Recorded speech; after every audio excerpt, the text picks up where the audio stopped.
Julius, I heard of you a long time ago because I used to work at the Interline as a senior editor, and I think it's been, many years since you've done work with them, and that's when I first heard of you, and I was really, really impressed by Graswald and by your work, and I'm sure you hear it a lot by your age, but I guess just by your vision. So it's really like a full circle moment having you here because I have my own magazine now, magazine, media outlet, whatever you want to call it for the modern age.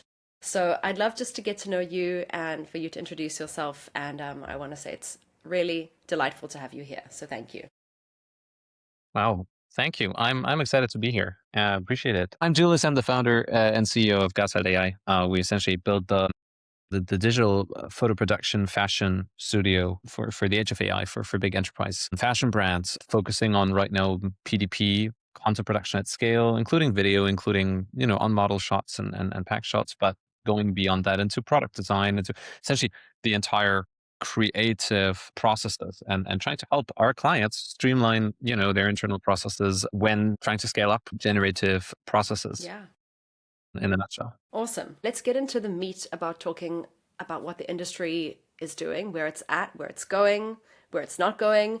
So, my first question to you is there something that you believe about AI in fashion that most people in the industry would actually disagree with? Very, very interesting question. I mean, I'm sure there are a lot of smart people that would disagree and a lot of smart people that would agree. I'm not sure how unique it is, but like I do believe in what I've seen in the last also recent months, especially come up. I think a lot of clients or brands and companies out there are struggling to adopt AI. Everyone wants to, but I don't think it is because AI is not solving problems or it's not good enough or something. It's because it's a huge transformational shift in general. And it's a process problem. Like the technology can do a lot of things. There are things that are harder to do. That's why we exist, essentially, to solve these harder problems. But one of the reasons why we exist is not just to solve technological problems, but to really help brands transform their processes internally. And most brands just don't know how to do that because they've never done it. And everyone has to figure this out. And I think AI is, as a technology, really transformational for the entire world and for everything we're doing and how we're experiencing it. And I think we're going to see more of these effects actually happening only in the next couple of years. But for fashion specifically, it is much more a process problem, I think, than like a technological Mm, problem.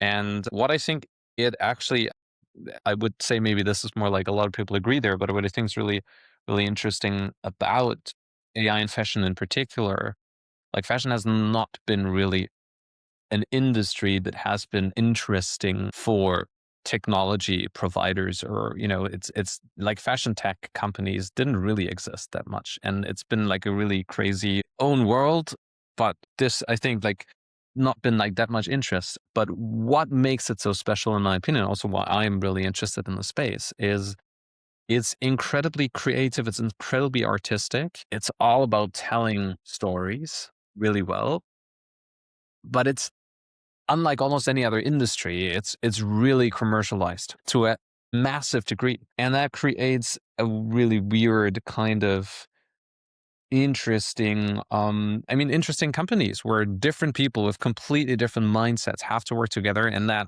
often clashes. And it's really a lot about craftsmanship and a lot, telling really good stories in a certain way. And what AI can do here is all of a sudden it can actually streamline these processes because you can iterate faster, because you can actually work digitally, like, to explore ideas, to express yourself, to tell these stories better.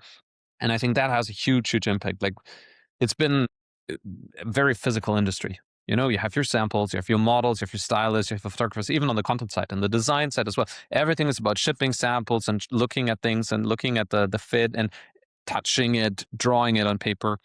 But that's a huge blocker, I think, for creative processes, right? Because you can only collaborate to some extent. Everyone needs to be at the same, not everyone, not 100 people can look at the same cloth at the same time, right? If it's in the physical world. And I feel like AI is, or generative AI for that matter, is in this case, for this industry, and that's why it now becomes so interesting, is unlocking a new way of scaling up these very creative commercialized processes and really having more people be a part of it.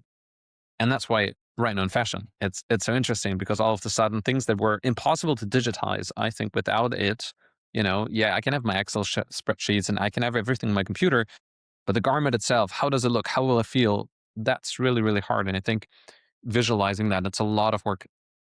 Now with generative AI, we're getting to a point where I can visualize it with a click of a button, and I can share it with my team just like that.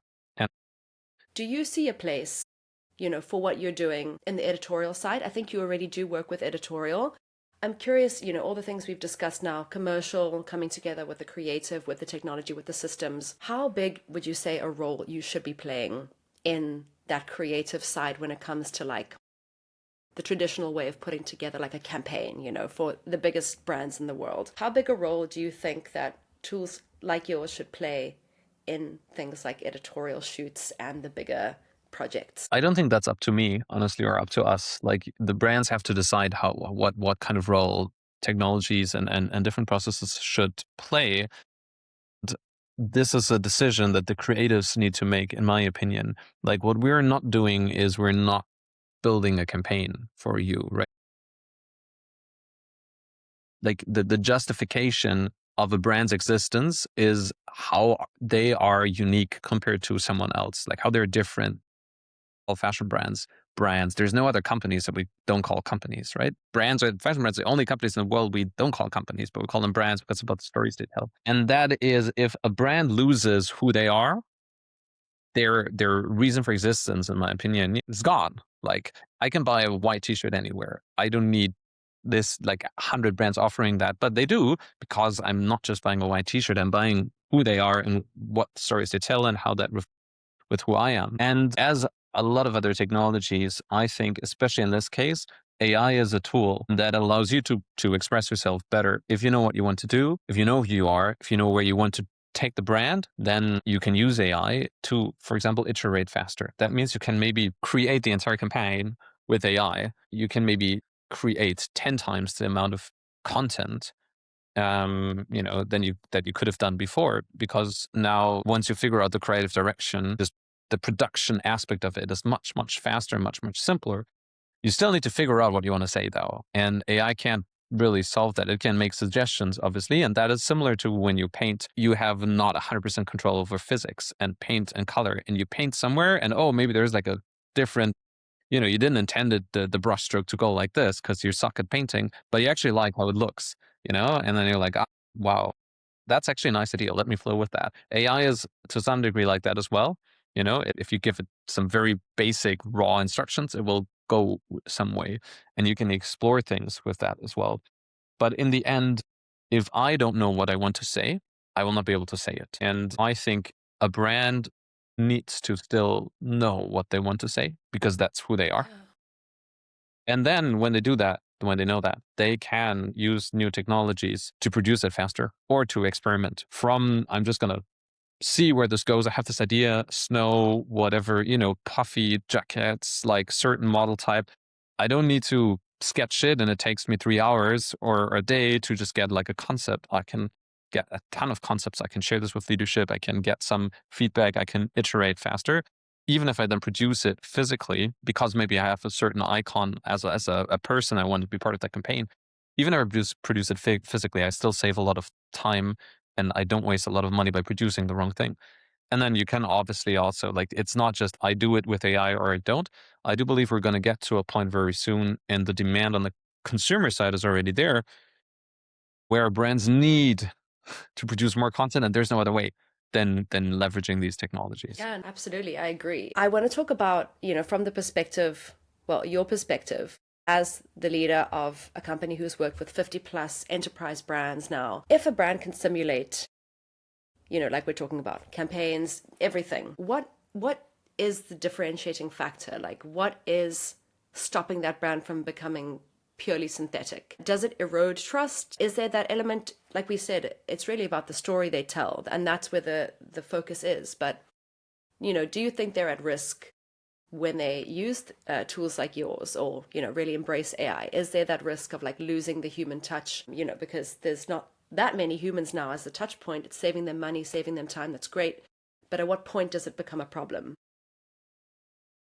I mean, what is the human touch? Like, what does that mean? I'm not sure. I feel like a lot of our clients don't actually know. I think there is a chance that certain brands might have a very sophisticated, very clear language, visual language that they've built over the past 10 years. And for whatever reason, because they like the right partner or they like the right solution or technology or just resources, honestly, right? Because they also want to do AI, but they have maybe only like one person who can dedicate 2 hours per week to it. They can't transfer that.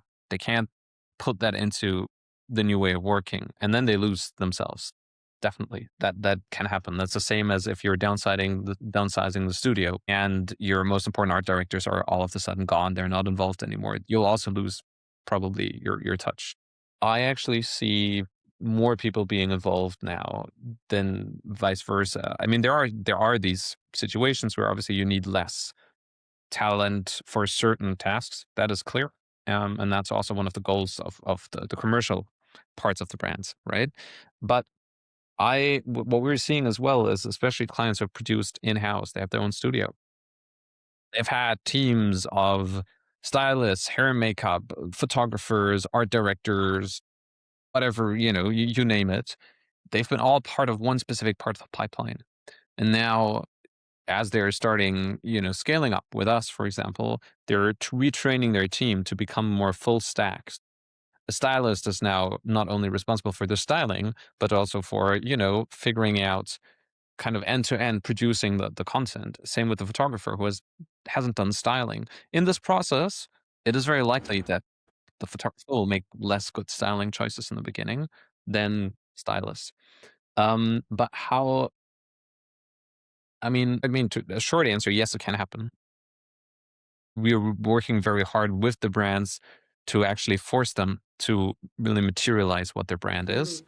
And then we've built systems internally that actually just take things they've already shot and kind of learn from them, or not even learn, but actually like precisely define, this is our background, this is poses that are acceptable, this is the facial expression nuances that we want all the time with that level of variety, this is the time, like the type of crops or compositions that we need, this is exactly our lighting. And then brands iterate on that, and we have brands changing their setup and their lighting every 2 weeks, for example, right? And they become much more like the brand they want to be because they now have the Mm. capability of like changing these things, and they want to be more relevant. They want to be more in sync with the seasons. And if the brand director or the brand management has a new idea, they can implement it without having to figure out, okay, but how do we allocate our studio resources? We still need this one. We have to paint this one over again. Yeah. Like it's just much faster. And so I think it can go in both directions. We've recently actually had the situation just last Tuesday. First time this happened to me, I was quite shocked. Where our team, we have like a celebrations channel on our Slack, and then they shared, oh, client XY is live now. Okay. I was looking at it. I was not involved in the process of onboarding this client at all. And I was looking at the scrolling. I was like, where are our images? Where are they? You couldn't And tell. I could not. I could no. I literally, because normally I know the models. I was on my phone, because I at least tried to check in with every client, but I wasn't able to do it with this one yet. And I looked at it and I was like, oh, I think this one is ours. And I asked the team and they were like, yeah, they're all ours. That's crazy. And in that case, it really depends on the brand, right? There was a setup that I think worked quite well, but it was a really high quality images and like really like personal expressions and models that look great. And I really like, it's my job to tell. I couldn't. So I think, yeah, it's possible, but it's an execution problem. It's not a technological problem necessarily connected with AI. It's more like brand, I think, needs to be strong in this process, and they need to fight hard Yeah. for like making sure that they're what they think the brand should look like is respected. And if it's not there yet, it's not there yet. And they need to push until we catch up, the people executing it, both on their team and also our technological side of things. Yeah.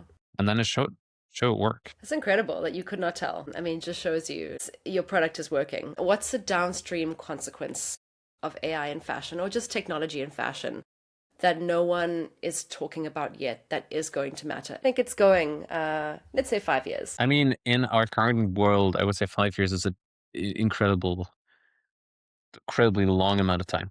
Like, I don't even know where we're going to be in a year in general because technology, like maybe we have AGI in a year and then the whole world will be upside down. Anyway, I mean, I think generally big brands will continue producing as they have been. I think we will see the ability to increase productivity, and that can mean several things depending on how brands actually apply it. That can mean more content, that can mean more personalized stuff per market, that can mean I only see images of people that actually look like me. Like we have some clients in the Nordics, they're struggling with finding diverse models on set because it's just harder to find that talent in certain locations.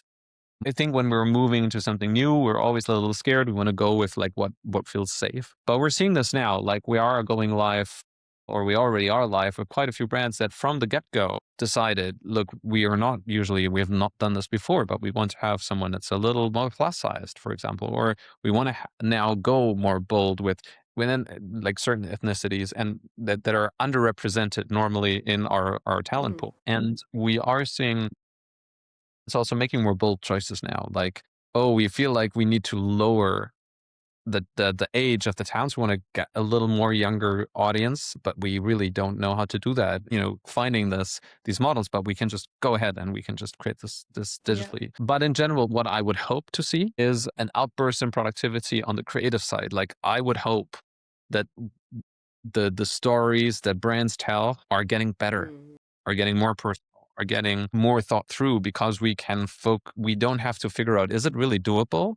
And we don't have to figure out how can we do this, and we really focus on who are we and what is the story that we want to tell, and double down on that, because everything else we can, as long as we know what we want, we can get it, also maybe at that scale. I hope that it will help with a lot of the problems the fashion industry has. Like waste is a huge issue, right? But I also don't think it will make everything better, right? Like, and I think and we're seeing this on a lot of creative jobs. I mean, that's also, you mentioned this in the beginning, that's my background. I'm coming from the creative industries. I started with a very interesting, like the 3D industry and entertainment and then like movies, gaming, very technical, very process oriented, very creative to some degree, but very, it's a lot of craftsmanship required. And what we're now noticing with generative AI is we thought we were really creative, but turns out it's actually not that creative. What most people have been doing, it's really just like manual repetitive work. And so that will just go. And people who have been doing that before, they will not be able to do that in the future. And that will have, I think, especially with like labor intense productions that we've seen, that will have an effect. But I think it depends on how the market goes and how brands make the decisions. Will they use the talent they have and just X their productions and tell better stories, for example? Or will they be like, we really, really, really, really need to focus on, cost reduction, for example. And then they really try and keep up what they've already been doing, just at a lower cost. No, really insightful. I agree. What I really know something about is like creative processes and scaling them up, kind of. And that's what we're doing. There is so much additional like large language models that are getting smarter, that like agentic solutions that I think will, like right now, a lot of stuff is I think also mismanagement still. I mean, just not a lot of good data to begin with, and then really hard for people to create and it's not worth doing that, putting a person in doing certain forecasts and analyzing and figuring out, to some degree. If we have this in an agentic fashion, which technically is already possible, so it will come probably in the next couple of months, even to some degree, like we'll be able to plan certain things much, much better. I think really like the product design side is really interesting as well. Like what garments actually do we need to design so that people want them? And I think these cycles will get faster. The question is, will that actually be more efficient or less? And are we going to price in the cost for society and the environment more, which is it's also a political question. Like, I don't see this happening very soon. I think it would be right, but that's my personal opinion. But like, if it's faster, if we can change the time to market of a product from 6 months to 6 days, because it runs through an entirely agentic process, and all I'm doing is giving in some insights in the beginning that are defining, and I'm reviewing it and saying like, it works, right? Obviously, we're going to see more fast fashion. And the question is just, is it then also so tailored that it actually results in more relevant garments and less waste? Or is it going to produce more waste? This is, I think, probably both to some degree. Yeah, it's a complex one. It's a complex one to think about. And I appreciate your insight, and you've got an interesting perspective because you are the younger generation, you've been at this for a long time. You come from, I think, a country that is very focused on this sort of, it's like ingrained in you. I live in the Netherlands, and I've just been here for 1 year, and I've seen how it's like ingrained. And I think it's even more so in Germany. I want to say thank you so much for being here. You have offered really, really, really great insights into what you do and into the future of what fashion is. I think you're one of the few people who can really speak on that. So I'm grateful that you are here, Julius. Thank you so much. Thank you so much for having me.